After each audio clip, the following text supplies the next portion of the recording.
The Krobo people of southeastern Ghana hold one of the most elaborate and symbolically rich traditions when it comes to preparing girls for marriage.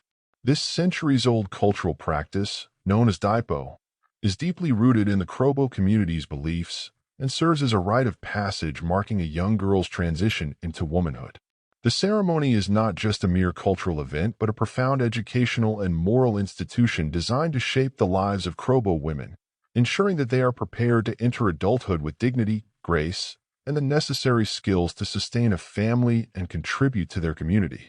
The Dipo initiation process involved an intricate blend of spiritual, physical, and social training, each step laden with symbolism and significance.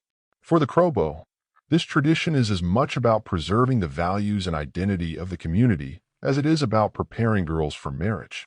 While the practice has been criticized by some modern observers as outdated or patriarchal, within the Krobo context, it is seen as a means of empowerment, teaching young women the values of respect, hard work, and responsibility. The process begins with the selection of girls who are deemed ready for the initiation.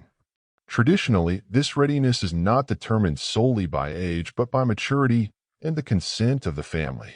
The Dipo process is open to girls of various ages, from as young as 5 to as old as their late teens, depending on when the family feels the time is right. Once selected, the girls are taken to a designated shrine or sacred space under the guidance of traditional elders, priests, and priestesses. This marks the beginning of their transformation, as they temporarily leave the world of childhood behind and embark on the journey toward womanhood. Central to the Dipo ceremony is the purification ritual. This ritual is a deeply spiritual act meant to cleanse the girls of any impurities they may have accumulated during their childhood. The purification is also symbolic, representing a fresh start as they prepare to enter adulthood. During this stage, the girls are often bathed in sacred water and adorned with special beads, which hold significant cultural meaning for Krobo people. Beads in Krobo culture are more than just decorative items. They signify status, identity, and beauty. The beads worn during Dipo are specifically chosen to reflect the girl's transformation and readiness to embrace her new role in society. Once purified, the girls are introduced to a period of instruction and mentorship. This phase is perhaps the most critical aspect of the Dipo tradition, as it involves teaching the girls the values and skills necessary for married life. Elders, particularly women who are considered role models within the community, take on the responsibility of guiding the initiates. They impart lessons on a wide range of topics, including respect for elders, proper etiquette, domestic responsibilities, and the importance of upholding family honor.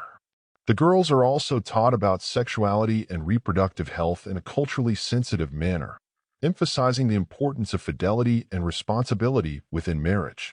Throughout the Dipo process, the community plays an active role in supporting and celebrating the girls.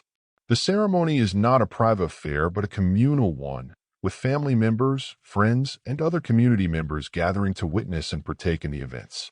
Music, dance, and storytelling are integral to the celebration, creating an atmosphere of joy and pride. The public nature of the ceremony reinforces the idea that the girls are not just being prepared for marriage as individuals, but as future contributors to the well-being and continuity of the Krobo society. One of the most iconic moments of the Dipo ceremony is the symbolic crossing of thresholds. This act often involves the girls stepping over specially arranged items, such as stones or leaves, which represent challenges and milestones in life. By successfully crossing these thresholds, the girls demonstrate their readiness to face the responsibilities and challenges of adulthood. This moment is both a literal and metaphorical step forward, marking their transition from girlhood to womanhood. Another significant aspect of the ceremony is the public display of the initiates. Dressed in their finest beads and traditional attire, the girls are paraded before the community, showcasing their transformation and readiness for marriage. This public display is not merely about aesthetics. It is a declaration of the girls' new status and a way for the community to affirm and celebrate their growth. The girls are often showered with gifts and blessings from relatives and well-wishers, further emphasizing the communal nature of the event. As the Dipo ceremony concludes, the girls return to their families, now recognized as young women ready to embrace their roles within the community. For many, this marks the beginning of courtship and eventual marriage. Suitors, who may have been observing the ceremony, often express their interest in the newly initiated girls, and families begin discussions about potential unions. Marriage, in the Krobo context, is not just a union between two individuals but a bond between families, making the Daipo process an essential step in ensuring the girl is prepared for this significant life transition. Despite its cultural significance, the Daipo tradition has faced challenges in the modern era. Critics argue that aspects of the ceremony, such as the public display of the girls, may be seen as objectifying or an invasion of privacy. Others question whether the traditional teachings provided during Daipo remain relevant in today's rapidly changing world. However, proponents of the practice argue that it continues to hold value as a means of preserving Krobo culture and identity. Efforts have been made to adapt the ceremony to modern sensibilities, ensuring that it remains a meaningful and respectful tradition while addressing contemporary concerns. The Daipo ceremony remains a cornerstone of Krobo culture, encapsulating the community's values, history, and vision for the future. Through this elaborate and symbolic tradition, the Krobo people continue to groom their girls for marriage, instilling in them the qualities needed to navigate the complexities of adult life.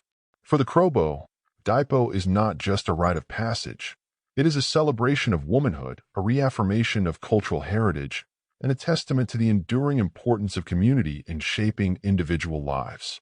While the practice may evolve with time, its core purpose, to prepare young women for the responsibilities and joys of marriage and family, continues to resonate, ensuring its place in the tapestry of Krobo traditions.